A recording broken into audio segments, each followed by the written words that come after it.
একটি মাত্র গোল, আর তার সঙ্গেই পুরো স্টেডিয়াম জুড়ে নেমে আসে এক অদ্ভুত নীরবতা। মাঠের এক কোণে হাঁটু গেড়ে বসে অঝরে কাঁদছেন লিওনেল মেসি, আর ঠিক তার পাশেই দাঁড়িয়ে স্পেনের তরুণ তারকা লামিন ইয়ামাল তাকে সান্ত্বনা দেওয়ার চেষ্টা করছেন।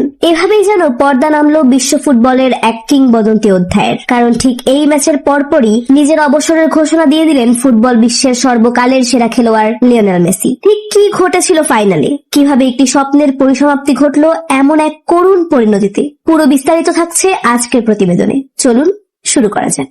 আজ বিশ্ববাসী প্রত্যক্ষ করলো এমন এক লড়াই যা ফুটবল ইতিহাসে হয়তো এর আগে কখনোই দেখা যায়নি।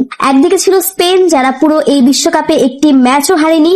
অন্যদিকে ছিল আর্জেন্টিনা, যারা এই আসরে অপরাজিত থেকে ফাইনালে এসেছিল। শুধু তাই নয়, দুই দলের জার্সিতে ছিল দুই মহাদেশের দুই ভিন্ন প্রজন্মের বিশ্ববিখ্যাত দুই তারকা। আর্জেন্টিনার পক্ষে ছিলেন ফুটবলের রাজা লিওনেল মেসি, আর স্পেনের পক্ষে ছিলেন ফুটবলের আগামী দিনের রাজা লামিন ইয়ামাল। ভাবতে অবাক লাগে যে ছেলেটিকে ছোটবেলায় লিওনেল মেসি নিজের হাতে গোসল করিয়েছেন, বড় হয়ে সেই ছেলেই আজ ভেঙে দিলেন মেসির স্বপ্ন। সময়ের এই নির্মম পরিহাস যেন ফুটবলকেই আরো বেশি নাটকীয় করে তুলেছে। যারা আজকের এই ফাইনাল ম্যাচটি সরাসরি উপভোগ করেছেন তারা নিশ্চয়ই লক্ষ্য করেছেন স্পেন ঠিক কতটা আক্রমণাত্মক ফুটবল উপহার দিয়েছে। পুরো ম্যাচ জুড়ে বলের নিয়ন্ত্রণের সিংহভাগ অর্থাৎ প্রায় 90% সময় ছিল স্পেনের খেলোয়াড়দের পায়ে। প্রতিটি মুহূর্তে, প্রতিটি মিনিটে, এমনকি প্রতিটি সেকেন্ডে স্পেনের আক্রমণ ভাগ যেন আর্জেন্টিনার সমর্থকদের হৃদস্পন্দন বন্ধ করে দিচ্ছিল।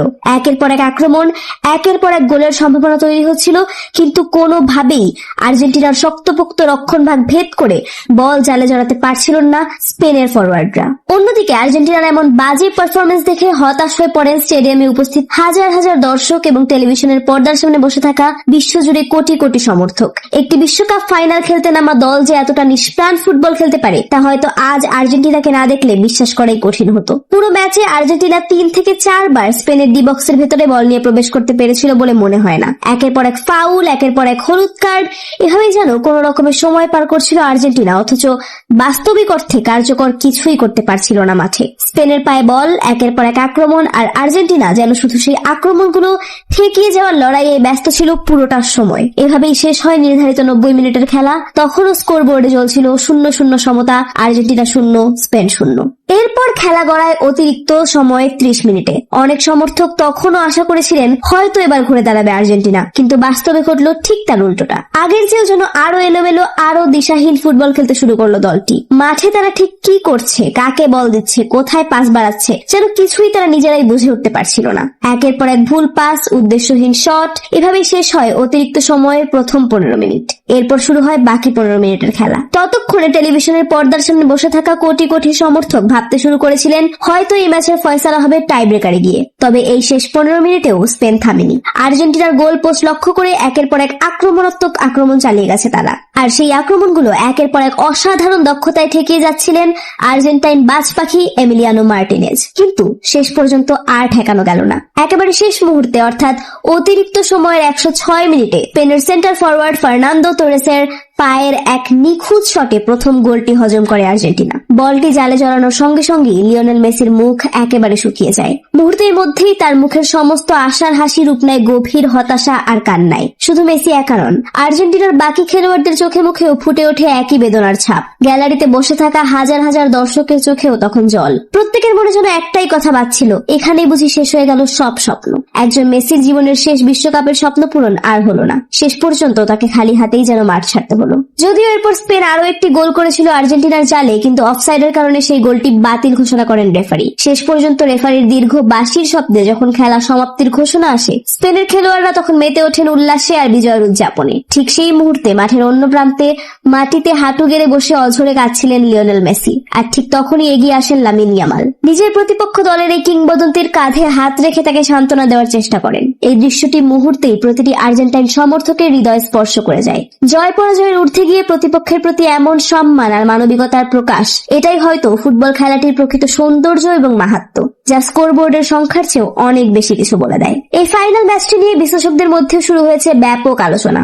বিশ্বকাপ চ্যাম্পিয়ন হওয়া একটি দল কিভাবে ফাইনালের মতো এত গুরুত্বপূর্ণ মঞ্চে এসে এতটা বাজে পারফরমেন্স দেখাতে পারে, সেই প্রশ্ন এখন ফুটবল বিশ্লেষকদের মুখে মুখে। কোচের কৌশলগত সিদ্ধান্ত, মাঝ মাঠের নিয়ন্ত্রণ হারানো, রক্ষণাত্মক মানসিকতা নিয়ে খেলা শুরু করা, এসব নানা দিক নিয়ে চলছে বিস্তর পর্যালোচনা। অনেকে মনে করছেন বয়সের ভারে হয়তো মেসির সেই পুরনো গতি এবং সিদ্ধান্ত নেওয়ার তীক্ষ্ণতা কিছুটা কমে এসেছে। আবার অনেকে মনে করছেন পুরো দলের সমন্বয় এবং আক্রমণ ভাগের সৃজনশীলতার অভাবই ছিল মূল কারণ। অন্যদিকে স্পেনের এই প্রজন্মের খেলোয়াড়রা, বিশেষ করে লামিন ইয়ামালের মতো তরুণ প্রতিভারা প্রমাণ করে দিয়েছেন ফুটবলের ভবিষ্যৎ এখন কাদের হাতে যেতে চলেছে। পুরো ম্যাচের পরিসংখ্যান ঘেটে দেখলেও এই পার্থক্যটা স্পষ্ট হয়ে ওঠে। বল দখলের হারে বিশাল ব্যবধান, আক্রমণের সংখ্যায় বিশাল ব্যবধান, এমনকি কর্নার কিক এবং গোলমুখে শটের সংখ্যাতেও আর্জেন্টিনারা রীতিমতো পিছিয়ে ছিল পুরো ম্যাচ। ফুটবল বিশেষজ্ঞরা বলেছেন স্পেনের এই প্রজন্মের খেলার ধরনটাই এমন যে তারা বল দখলে রেখে প্রতিপক্ষকে ধৈর্যের পরীক্ষায় ফেলে দেয়। আর ঠিক সেই কৌশলেই আজ কুপকাত হতে হলো আর্জেন্টিনাকে। তবে এটাও স্বীকার করতে হয় আর্জেন্টিনার রক্ষণ ভাগ এবং বিশেষ করে গোলরক্ষক এমিলিয়ানো মার্টিনেজ দীর্ঘ সময় ধরে যেভাবে দলকে ম্যাচে টিকিয়ে রেখেছিলেন তা রীতিমতো প্রশংসার দাবি রাখে। একের পর এক অসাধারণ সেভ দিয়ে তিনি প্রায় পুরো ম্যাচটাকেই টাই ব্রেকারের দিকে নিয়ে যাচ্ছিলেন। শেষ মুহূর্তের ওই একটি গোল না হলে হয়তো ফলাফল ভিন্ন হতে পারত।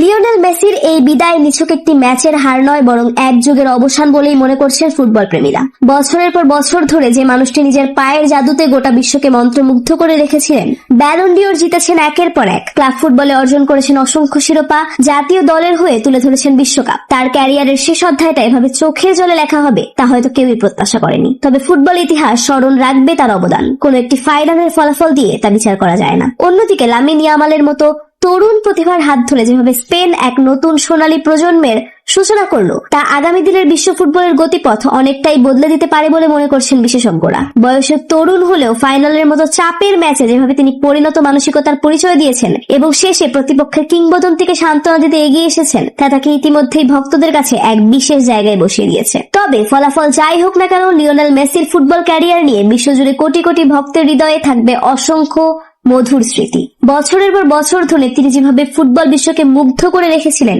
একটি ফাইনালের হার সেই অর্জনকে কখনোই ম্লান করতে পারবে না। বরং শেষ মুহূর্তে সেই কান্না এবং লামিন ইয়ামালের সেই সান্ত্বনার দৃশ্য চিরকাল স্মরণীয় হয়ে থাকবে ফুটবল ইতিহাসে, একটি প্রজন্মের বিদায় আর নতুন প্রজন্মের উত্থানের প্রতীক হিসেবে। ফুটবল বিশ্বের অসংখ্য কিংবদন্তি খেলোয়াড়ের ক্যারিয়ারের শেষটা যেভাবে নানা রকম বিতর্ক আর সমালোচনার মধ্য দিয়ে যায়, সেখানে মেসির এই বিদায় হয়তো ভিন্নভাবেই মনে রাখবে ফুটবল প্রেমীরা।